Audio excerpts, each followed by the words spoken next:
पति ब्रह्मचारी।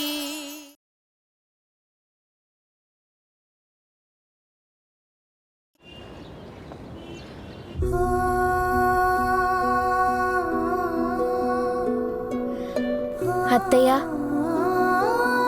ఈ బహుమతి నా తరపున మీకు.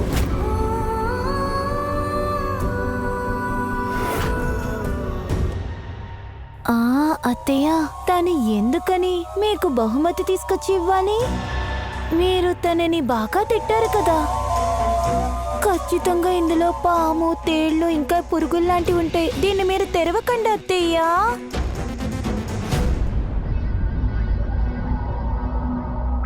మోనికా, నువ్వే ఆ బహుమతిని తెరు.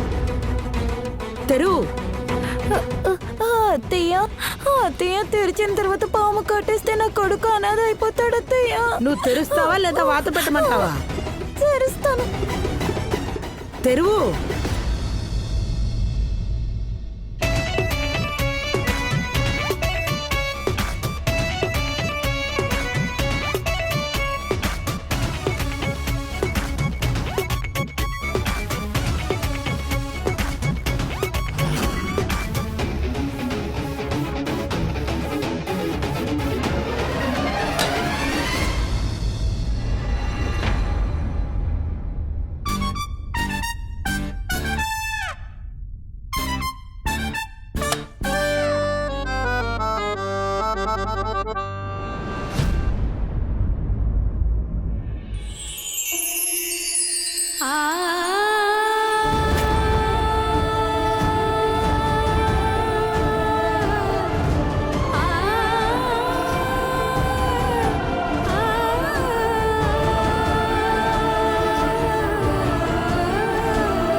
అత్తయ్య, మీరు నాకు జీవితంలో ముఖ్యమైన 2 విషయాలు నేర్పించారు. అసలు మనిషికి చపాతీలు చేయడం, డబ్బులు సంపాదించడం తెలిస్తే ఆ తర్వాత ఎవరి దగ్గర చెయ్యి చాచక్కర్లేదు, తల వంచుకొని బ్రతకక్కర్లేదు. నిజమైన గురువు ఎవరంటే శిష్యుల దగ్గర కఠినంగా ఉండేవారే. తిడతారు, అవసరమైతే శిక్ష విధిస్తారు, వాళ్ళ లోపాలని తొలగిస్తారు. వాళ్ళు నేర్చుకొని వాళ్ళని ఎంతటి సామర్థ్యులుగా మారుస్తారంటే ఈ ప్రపంచంతో పాటు గెలుస్తారు. మీరే నాకు అలాంటి గురువు అత్తయ్య.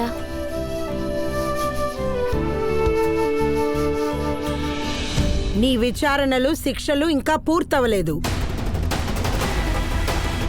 నువ్వు దేవలోకం నుండి ఈ ఇంటికి వచ్చినప్పటికీ మరణించేదాకా ఇక్కడి జీవితం పాఠాలు మాత్రమే నేర్పిస్తుంది.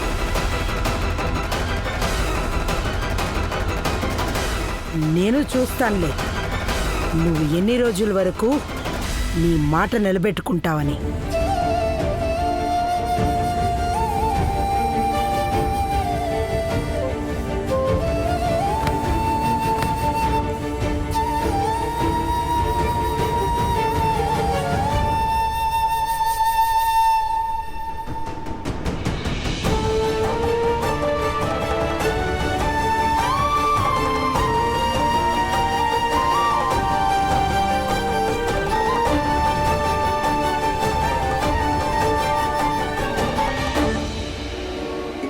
ఒక మనిషిని ఎక్కువగా తిరుగుతున్నారంటే వాళ్ళ మీద ప్రేమ ఎక్కువగా ఉంది కాబట్టే.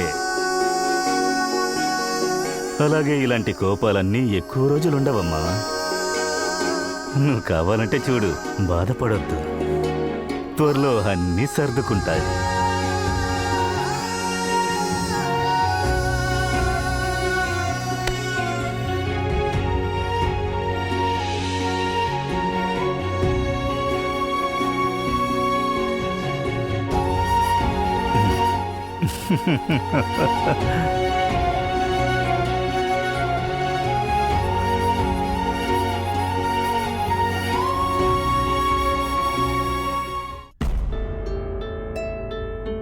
నా తరపున నీకు గురు పౌర్ణమికి ఇచ్చే గిఫ్ట్.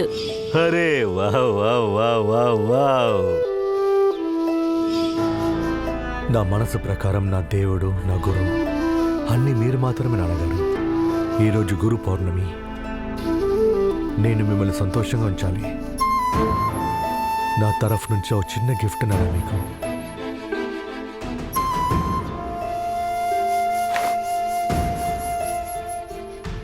ఆగు.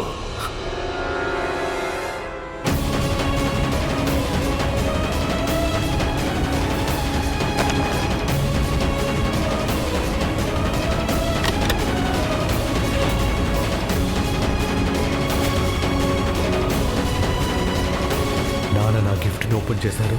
ఆయన నా గిఫ్ట్ని అంగీకరించారు. Thank God. అది ఈ గిఫ్ట్ మీకు నచ్చిందా నాన్న?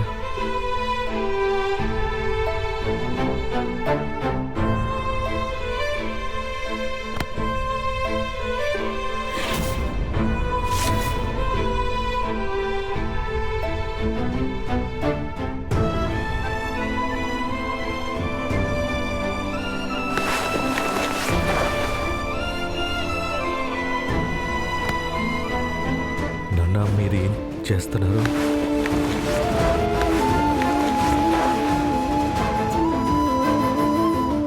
నాన్న ఏంటిదంతా?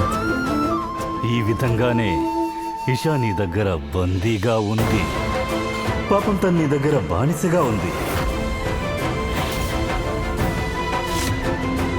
వాళ్ళ నాన్న తనకి చాలా పెద్ద అన్యాయం చేశాడు. అలా చెయ్యకుండా ఉండుంటే తను ఖచ్చితంగా ఈ నరకానికి వచ్చేది కాదు. ఇదే నిజం, వాస్తవం ఇదే. నీకు తనకి భర్తగా ఉండే అర్హత లేదు. నీకన్నా 1000 రెట్లు తన గుణం చాలా చాలా మంచిది.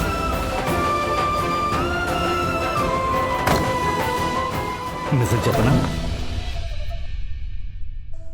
నిజంగా నువ్వు చాలా అదృష్టవంతుడివి. ఎందుకంటే తను నీకు భార్యగా వచ్చింది. కానీ తన దురదృష్టం నీలాంటి రౌడీని పెళ్లి చేసుకుంది.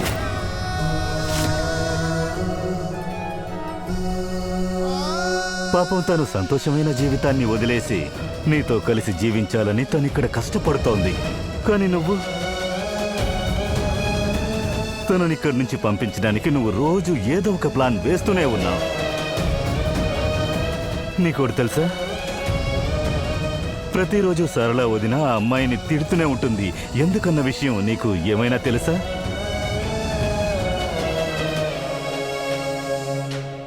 నువ్వే.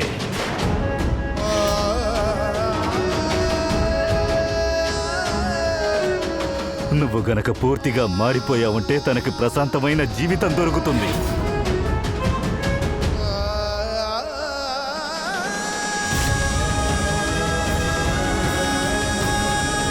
నువ్వు నిజంగా నాకు గిఫ్ట్ ఇవ్వాలని ఆశపడ్డావంటే నువ్వొక పని చెయ్యి. ఈ ఇంటిలో ఆ అమ్మాయికి దక్కాల్సిన మర్యాద నువ్వివ్వు.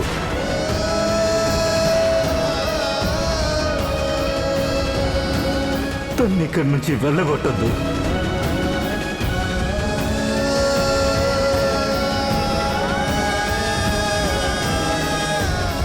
నాకు టైం చూపించే గడియారం వద్దు. నువ్వు కాలాన్ని మార్చు. అదే నువ్వు నాకు ఇచ్చే పెద్ద గిఫ్ట్. నువ్వు మీ నాన్నకి అలాంటి గిఫ్ట్ ఇవ్వగలవా?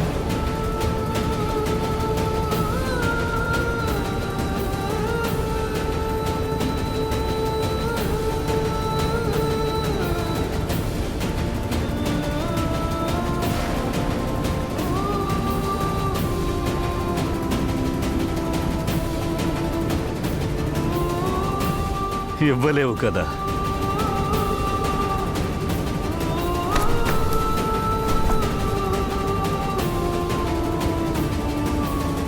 అలా అయితే నువ్వు నాకిచ్చే ఏ ఒక్క గిఫ్ట్ నాకొద్దు.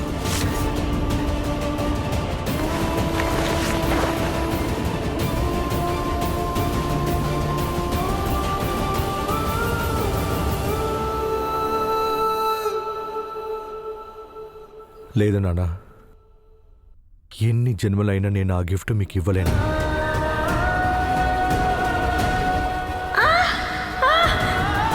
నిన్నేమన్నా మధ్యప్రదేశ్ మ్యాప్ చేయమన్నానా? మేమేమో ఇక్కడ ఎండిపోయిన చపాతీలు తినలేక చస్తున్నాం, నువ్వేమో మహారాణిలాగా మా కళ్ళల్లో మట్టి కొట్టి పాస్తా తినడానికి వెళ్తున్నావా? ఈ అమ్మాయి వల్లేగా దుప్పట్లు దిండ్లు తడిసిపోయాయి, తనే శుభ్రం చేయాలి, ఎవరి సహాయం లేకుండా. 2 రోజుల్లో ఇదే సమయానికి 11,580 రూపాయలు సంపాదించి తీసుకురాకపోతే నీ పెట్టా బేడా సర్దుకొని ఈ ఇంటి నుండి బయటికి వెళ్ళాలి.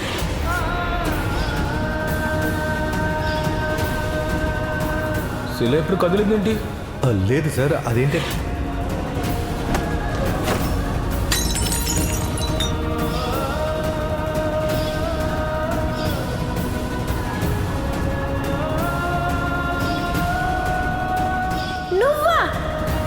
ఇతనెప్పుడూ నీతో పాటే బాడీ గార్డుగా ఉంటాడు. ఇప్పటివరకు మీరే ఈ రౌడీని అంగీకరించలేదు. అలా ఉన్నప్పుడు నాలాంటి రౌడీని ఈషా అంగీకరిస్తుందని మీరెలా నమ్మారు? నీ భర్త ఒక రౌడీ. ఇలాంటి రౌడీని నువ్వు పెళ్లి చేసుకోకుండా అలాగనే ఉండండొచ్చు. తను ఒక రౌడీకి భారీగా ఉండకూడదు.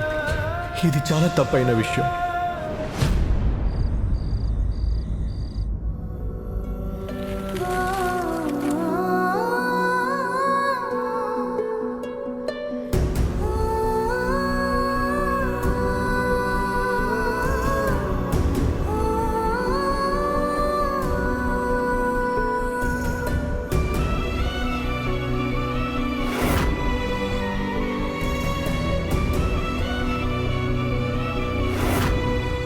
ఈ మొండితనం ఏంటి ఈషా? మీరు పిలిస్తే చాలు, మీ ముందు అన్ని వంటకాలు సిద్ధంగా ఉంటాయి. కానీ మీరు ఇక్కడ ఈ మాడిపోయిన చపాతీని తింటున్నారు. ఎందుకని మీరు ఇలా చేస్తున్నారు?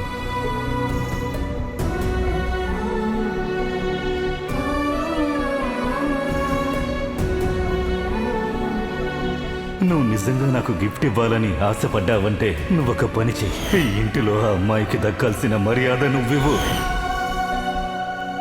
మీరెందుకని మాడిపోయిన చపాతీని తింటున్నారు? పెరుగులో నానబెట్టుకుని తినొచ్చు కదా.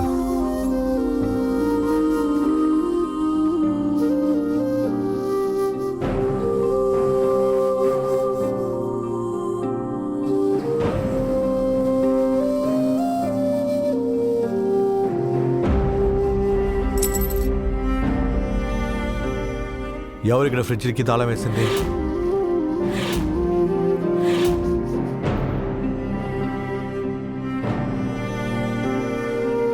ఖచ్చితంగా పెద్దమ్మే ఈషాకి శిక్ష పడేలా చేసి ఉంటుంది.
చపాతీని నీ కన్నీరుతో అద్ది తినద్దు.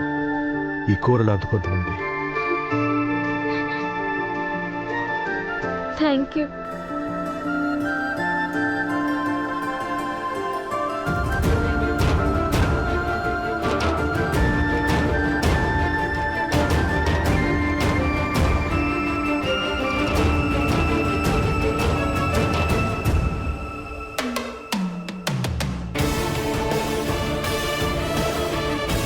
మీకెంతగా అర్థం కావట్లేదు. మీరు ఇంట్లో ఎన్ని కష్టాలు ఎదిరించి వచ్చినా కూడా ఒక్కొక్క రోజు ఒక్కొక్క కష్టంతో మీరు ఇంట్లో బ్రతకాల్సిందే ఈషా గారు.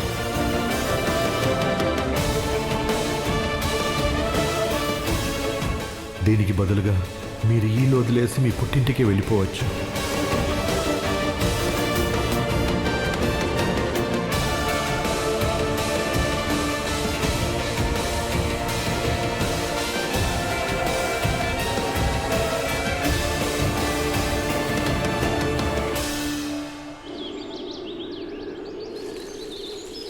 ఓకే, ఇప్పుడు మీరు రైట్ లెగ్ ని టెస్ట్ చేయండి. గుడ్.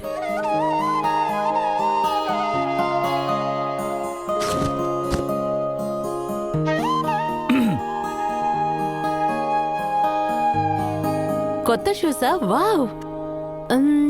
కానీ చిన్న సైజ్ తీసుకొచ్చినట్టున్నారు. ఎస్, దీన్ని నేను ఒకరికి గిఫ్ట్గా ఇవ్వబోతున్నాను. వాళ్ళ కాళ్ళు కూడా కరెక్ట్గా మీ కాళ్ళ సైజే ఉంటుంది. అందుకనే వీటిని మీరు ఒక్కసారి ట్రై చేయండి. మీ కాళ్ళకి కరెక్ట్గా ఫిట్ అయిందంటే వాళ్ళకి గిఫ్ట్గా ఇచ్చేస్తాను. ఆశ్చర్యంగా ఉంది. గిఫ్ట్ ఇవ్వాలని ఆశపడ్డారు, సైజ్ తెలీదా? నేను అందుకే చెప్తున్నాను, ఒక్కసారి ట్రై చేయండి ప్లీజ్.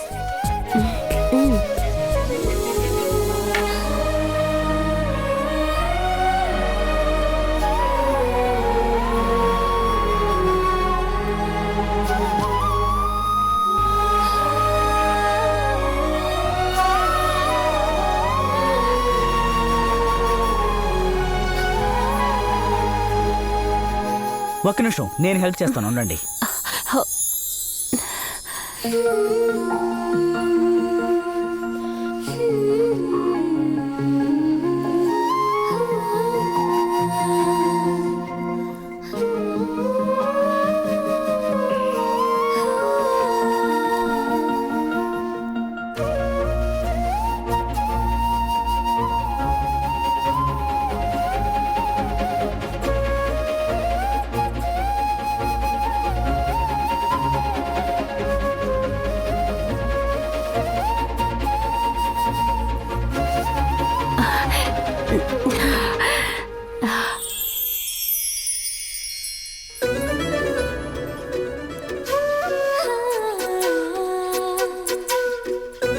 ఎలా ఉంది? ఫిట్గా ఉందా?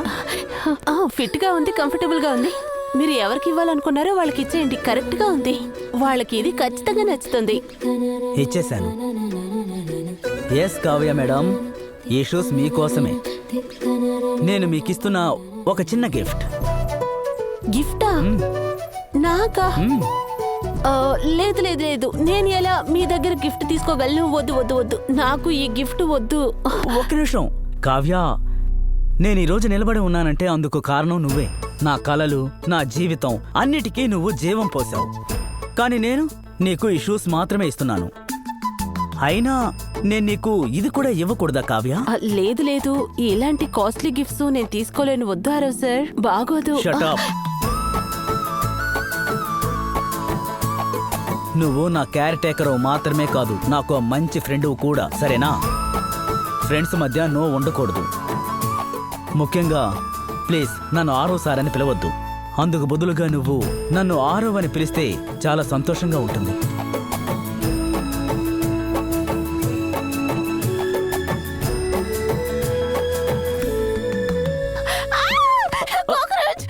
ప్లీజ్ సార్, దాన్ని తరిగి కొట్టండి. నువ్వు చాలా ధైర్యవంతురాలివి. కాక్రోచ్ని చూసి భయపడుతున్నావు. భయమే, తరిగి కొట్టండి. సరే సరే కావ్య, నేను దాన్ని తరిమేస్తాను. ముందు నువ్వు నన్ను వదిలిపెడితేనే కదా.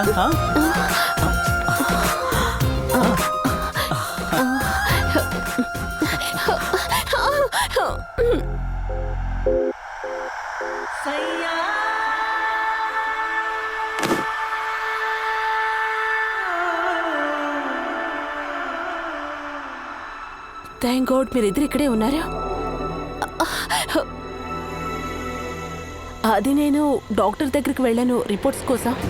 ఈ రిపోర్ట్స్ చూపించి డాక్టర్ దగ్గర నేను అడగాలనుకున్నాను. మీ అన్నయ్య కాల్ చేశారు, అందుకే నేను వెంటనే బయలుదేరి వచ్చేసాను. డాక్టర్ దగ్గర ఏమీ అడగలేదు. ఇందులో నాకేమీ అర్థం కావట్లేదు. కావ్య, కాస్త నువ్వు చూసి చెప్పవా?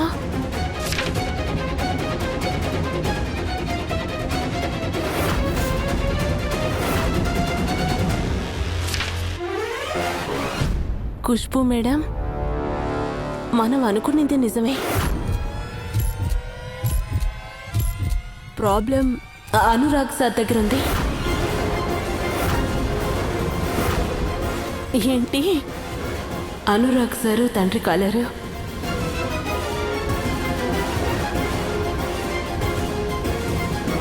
వదినా పదండి నాన్నగారి దగ్గరికి వెళ్దాం. ఈ రిపోర్ట్ని నాన్నగారికి చూపించి ఇందులో మీ తప్పు ఏమీ లేదని ఆయనకి తెలియజేయాలి. ట్రస్ట్ మీ, మీకు నేను ఏమీ జరగనివ్వను. పదండి వెంటనే వెళ్ళి నాన్నగారికి చూపిద్దాం. నువ్వే దేవుడా మా కుటుంబాన్ని కాపాడాలి.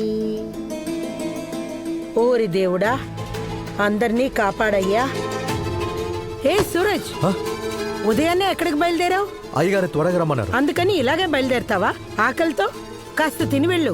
వద్దు పెద్దమ్మ, అదేంటంటే మోనికా త్వరగా సూరజ్ కి 2 చపాతీలు వేసి వద్దు ఇవ్వు. పెద్దమ్మ, అయ్యగారు నన్ను పిలిచారు, టైం అవుతుంది, లేదంటే అయ్యగారు కోపడతారు, నేను వస్తాను. అరే కాస్త ఆగు సూరజ్, నేను టిఫిన్ కట్టిస్తాను, కాస్త ఆగు. పెద్దమ్మ మీకు తెలుసు కదా అయ్యగారు పిలిచారు, నేను వెళ్ళిపోతానని.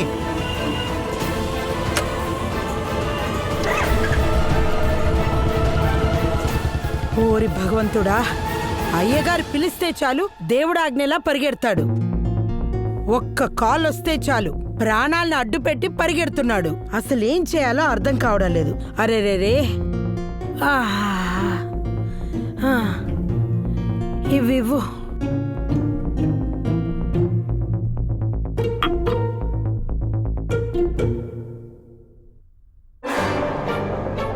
ఏంటిలా నిలబడే నిద్రపోతున్నావు? వెళ్ళి వంట మొదలుపెట్టు. సూరజ్ కోసం టిఫిన్ తయారు చేయి. ఎవరితోటన్నా గులాబ్ భవనానికి ఇచ్చి పంపిస్తాను.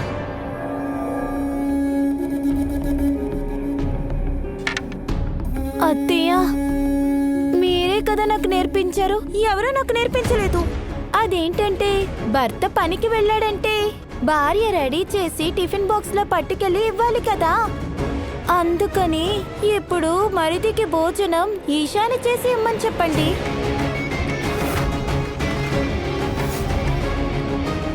కరెక్టే కదా అత్తయ్య? ఖచ్చితంగా. సూరజ్ కోసం నేనే వంట చేస్తాను, నేనే డబ్బా ప్యాక్ చేస్తాను. నేను సినిమాల్లో చూశాను, హస్బెండ్ ఆఫీస్ కి వెళ్తే వైఫై అతని కోసం డబ్బా ప్యాక్ చేస్తుంది. వావ్, నా లైఫ్ లో కూడా డబ్బా మూమెంట్ వచ్చేసింది. నేను సూరజ్ కోసం డబ్బా ప్యాక్ చేస్తాను. మోనికా వదిన, నాకు అది డబ్బా ప్యాక్ చేయడం సరిగ్గా రాదు, మీరు నాకు నేర్పిస్తారు కదా ప్లీజ్.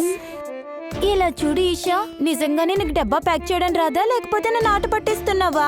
లేదు లేదు మోనికా వదిన, నేను ఎప్పుడు బయటికి వెళ్ళినా నాతో పాటు సర్వెంట్స్ వచ్చేస్తారు. ఇక ఎప్పుడు ఆకలేసినా బొఫే టేబుల్ ఉంటది కదా, టేబుల్ మొత్తం రకరకాల వంటలతో నింపేస్తారు. ఏంటి, ఒక్క మనిషి కోసం ఒక టేబుల్ పూర్తిగా అన్నమా? అంత ఇష్టంగా ఉంటే అక్కడికే వెళ్ళు. ఇక్కడ తగలడ్డం ఎందుకు? ఇలాగే కబుర్లు చెప్తూ ఉంటావా, లేక నా కొడుకు కోసం టిఫిన్ బాక్స్ కడతావా? నా కొడుకు ఇవాళ పస్తుంటే దానికి ముఖ్యమైన కారణం నువ్వు మాత్రమే.